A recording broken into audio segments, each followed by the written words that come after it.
কোটা আন্দোলনে নিহতদের স্মরণে বুধবার বাদ জোহর সারা দেশে গায়েবানা জানাজা কর্মসূচির ঘোষণা দিয়েছে বাংলাদেশ জাতীয়তাবাদী দল বিএনপি।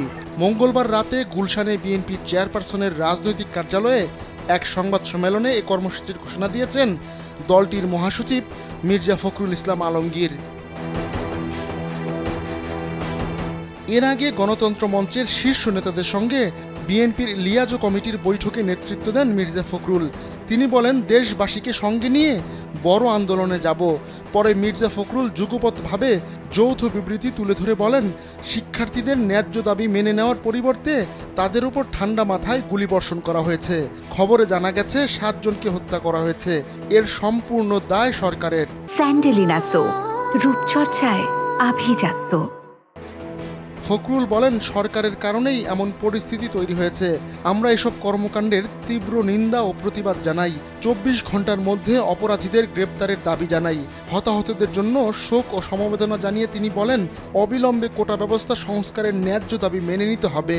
দমন পীড়ন চালিয়ে লাভ হবে না।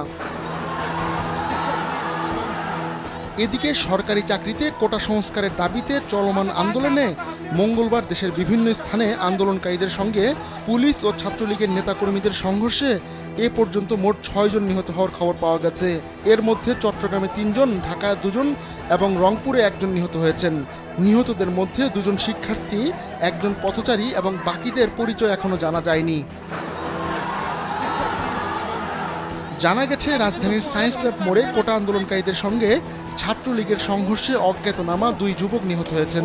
মঙ্গলবার বিকেলে গুরুতর আহত অবস্থায় এক যুবককে ঢাকা মেডিকেল কলেজ হাসপাতালের জরুরি বিভাগে নিয়ে আসেন এক পথচারী। পরীক্ষা নিরীক্ষা করে চিকিৎসকরা তাকে মৃত ঘোষণা করেন। এরপর সন্ধ্যায় আরও এক যুবক নিহত হন। ওই যুবকেরও নাম পরিচয় জানা যায়নি, তবে তার বয়স আনুমানিক 25 বছর। এদিন বিকেল 3টার দিকে চট্টগ্রাম নগরের মুরাদপুর 2 নম্বর গেট ও 16 শহর সহ আশপাশের এলাকায় কোটা আন্দোলনকারীদের সঙ্গে ছাত্রলীগ ও যুবলীগের সংঘর্ষ হয়। দফায় দফায় চলা সংঘর্ষে 3 জন নিহত হন। নিহতরা হলেন ওয়াসিম আকরাম, ফয়সাল আহমেদ শান্ত ও মোহাম্মদ ফারুক। এর মধ্যে ওয়াসিম আকরাম চট্টগ্রাম কলেজ ছাত্রদলের যুগ্ম আহ্বায়ক। তিনি ছুরিকাঘাতে নিহত হয়েছেন।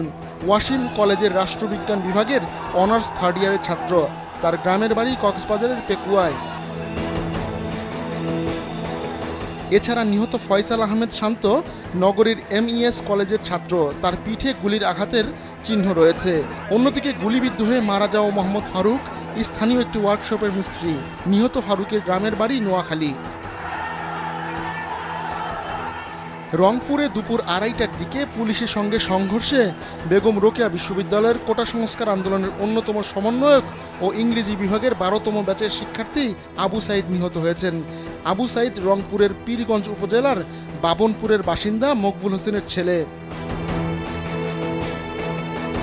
আহমদুল্লাহ শিকদার, কালবেলা ডেস্ক।